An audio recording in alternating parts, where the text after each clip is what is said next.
Allahu akbar, Allahu akbar. Alhamdulillah, Allah Taala maqtolur. Jana Peygamberimiz Muhammed sallallahu aleyhi ve sellem'e salam salavatlar olsun. Allah'tan bergen tavfikleri menen, nematlar menen alhamdulillah.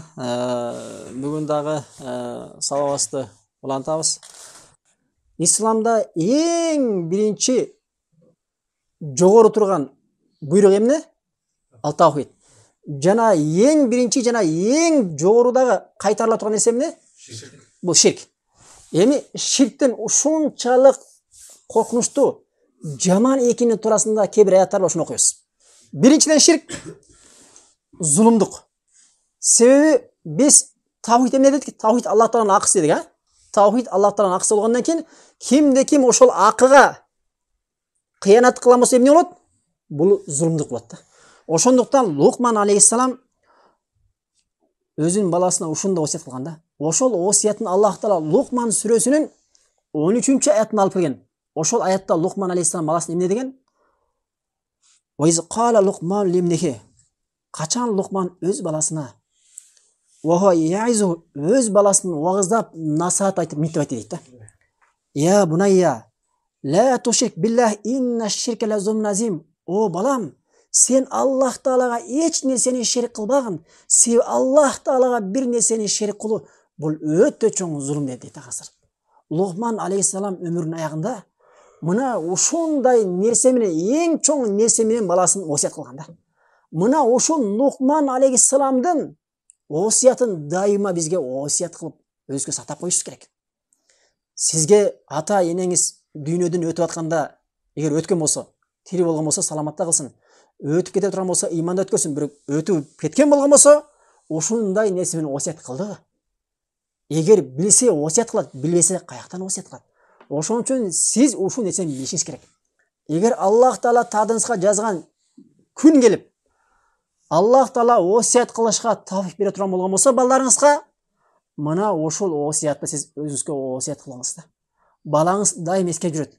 Атам акыркы жолу кеткенде мага кылган осияты: о балам, Раббың Аллах эч нерсени шерик кошпой намаз окуй деп буйруйт эле деп. Дайыма эскерип, ошол нерсе жүрөгүндө калып, ошол нерсенин натыйжасында Аллах Таала насип кылып көптөгөн жашылтарга ошол сенин осиятың себеп болушу мүмкүн. Ошондон ошол осиятты жүрөккө мындай бекем сактап коюш керек да. Биринчи эмне экен? Ширк бул чоң зулум. Чоң зулум. Экинчиси, ширктин ушунчалык жамандыгы, кимде ким ширк кыла турган болгон болсо, ал өтө адашууда болот да. Адашуунун түрлөрү көп. Адашуунун түрлөрү көп. Бирок кимде ким Аллах Таалага ширк кылган болгон болсо, ал адам Аллах Таалага эмне адашууда чейин жеткен болот да. Буга далил Аллах Таала Ниса сүрөсүнүн 116-аятында мынтип айтат: Ома юшрик биллах факад далла далалан баида дейт. Кимде ким Аллах Таалага бир нерсени шерик кыла турган болгон болсо, анда ал өтө алыс адашууда адашкан болот дейт, караңыздар. Өтө алыс адашууда адашкан болот дейт. Ошондуктан Аллахга шерик коштон өтө эhtiyat болуш керек. Ширк деген эң жаман нерсе. Аллах Таала эң жек көргөн, жаман көргөн нерсе ушул ширк да.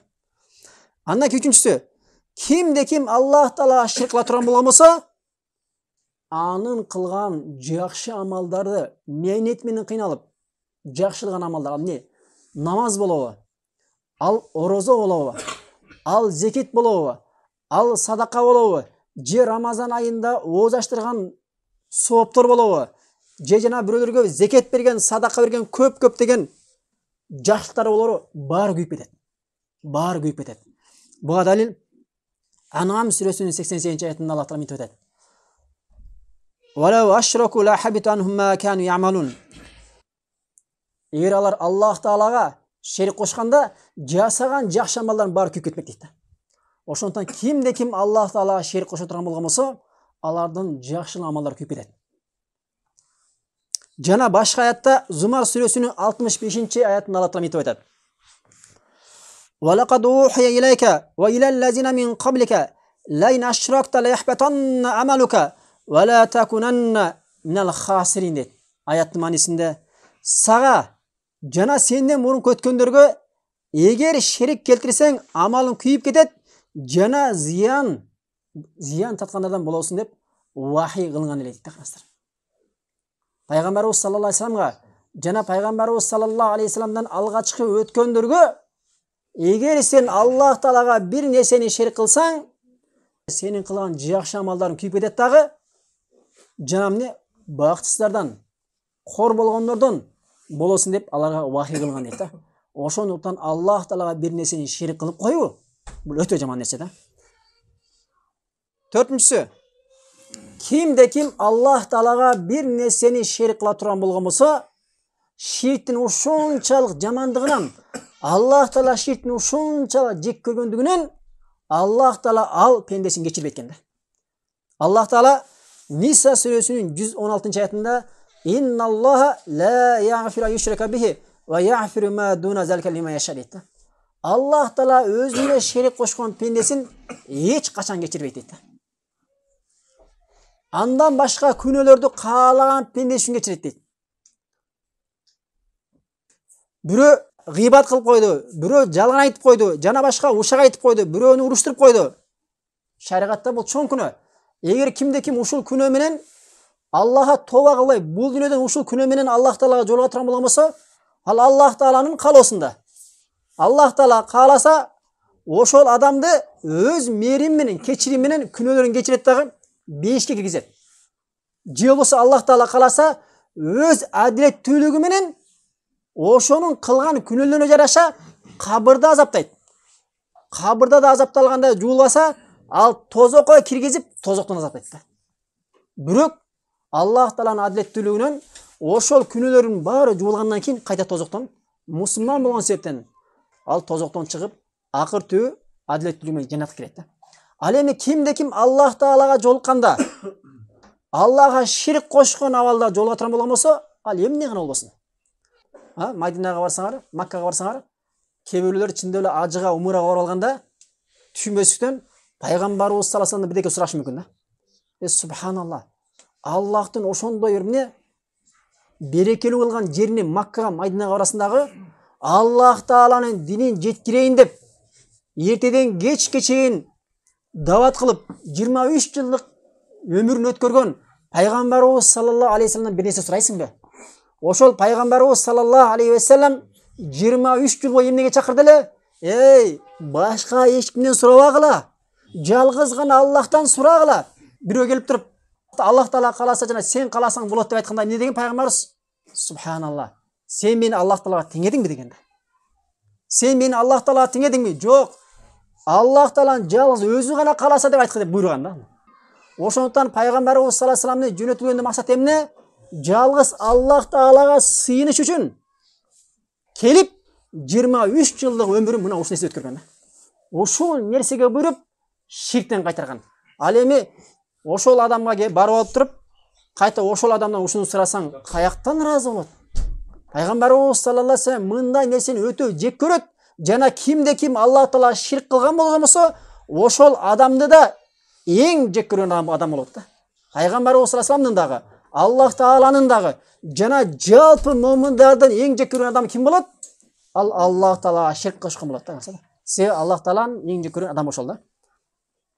Ал эми кимде ким билбестиктен мазарларга барып, өлүктөрдөн жардам сурап, арбактардан колдойт деп, жана башка бир эмне ширктерди кылып жүрүп билбестиктен, бирок өмүрү өтө электе, бул дүйнөдөн ажырай электе, ага туура маалымат жетип, бул нерсенин ширк экендиги баяндалса, алхамдулилlah, Аллах Таала тоол, я Раббым, мени кечиргин, билбестиктен, түшүнбөстүктөн ушундай ширк кылып жүрүптүм деп Аллах тоол алган болсо, Аллах Тааланын күнөөсүн баарын кечирет иншалла. Бирок андан кийин Аллах Таалага эч нерсени ширк кылбаш керек.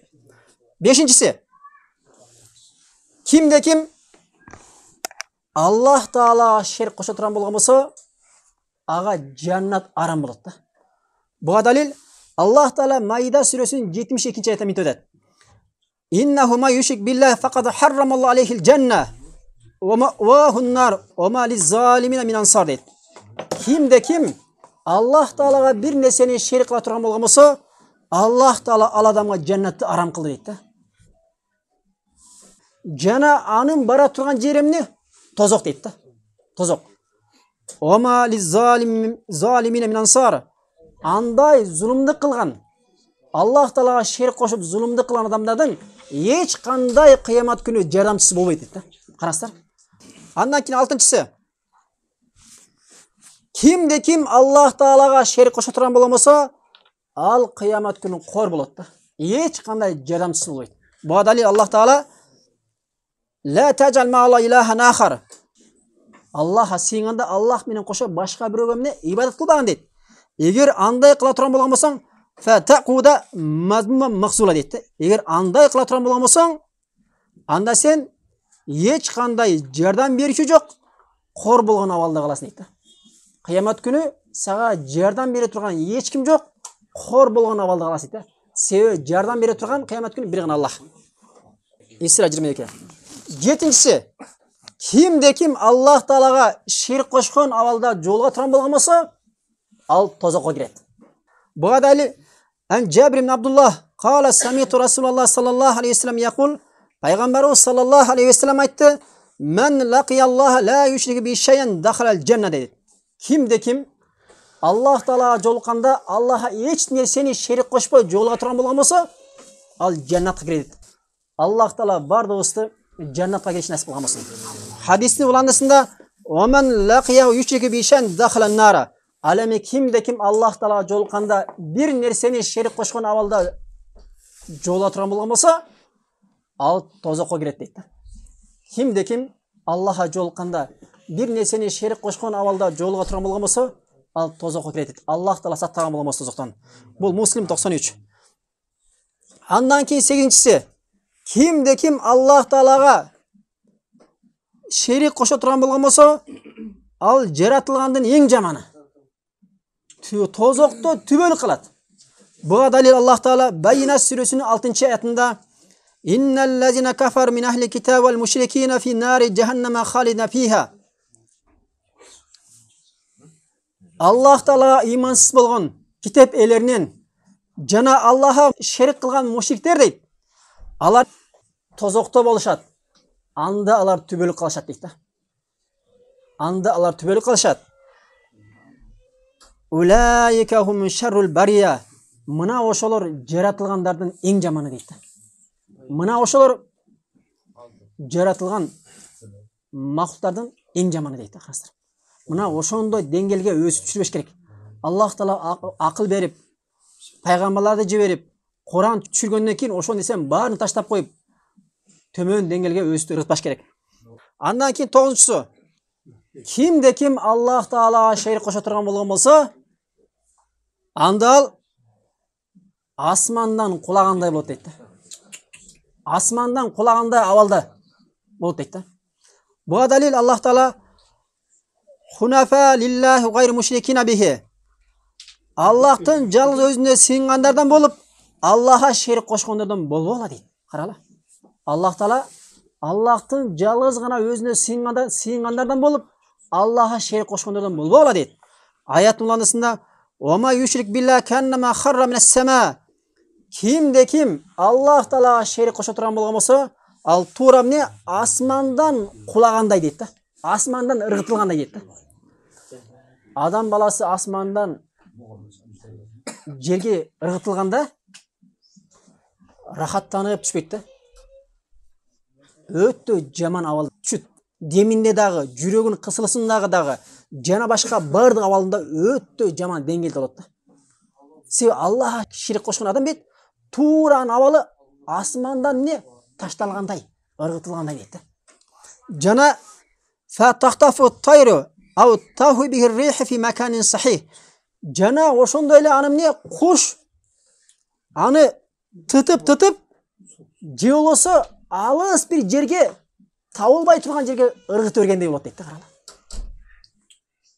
Буну алымдар тафсилеп мындай дейт да. Кимде ким Аллах Таалаға шерик кошо турган болгон болсо, аны дейт шайтан дейт ар жанан кеп тытат дейт да. Анын жүрөгүндө тынчтык жок. Тура эмне асмандан куланган адамдын жүрөгүндө тынчтык болбогондой, Аллаха шерик кошкон адамдын жүрөгүндө тынчтык болбойт дейт да. Эмне үчүн? Себеби алхамдулилла биз ошол тынчтыкты билебиз дагы, ошондой бир нерседен саламатта болгонубуз үчүн мына алхамдулилла үчүн жүрөбүз кыйналбай. Ал эми Аллахка шерик кошкон адамдар тиги көз ачтан коркот. Көчөдө сапарда кетип атканда бир кабырды дөңсөнү көрсө, кой, токтой кой бул жерге. Жайда. Да бирини солуп кетип, машинебиз контолуп кетип, барар жерге жетпей калбайлы. Көз ачтан коркот. Шайтандан коркот, жинден коркот, жана баланча олиядан коркот, баланча шейктен коркот, баланча кыскасы жандуу нерселер да бар, жансыз нерселер да коркот турганчы. Жүрөгүндө тынчтык жок. А бизди Аллах Таала мына Аллах Таалага шерик кошпой, жалгыз өзүнө сыйынып жүргөн себептен мына ошондой баленен бизди саламатта калып койгон. Алхамдулилла, Аллах Таала макталар болсун. Алхамдулилла. Мына ошондой асмандан кулаганда кандай абалда боло турган болсо, мына ошондой баледен бизди Аллах Таала сактап койгон. Аллах Таала бардыгыбызды өзү сүйгөн тавхид эллеринен кылсын. Аллах Таала өзү түшүргөн китепти туура түшүнүп, ошол китепке туура амал кылыш насип кылган болсун. Аллах Таала бул дүйнөдө бизди чыныгы момундардан, чыныгы сүннөт эллеринен кылсын.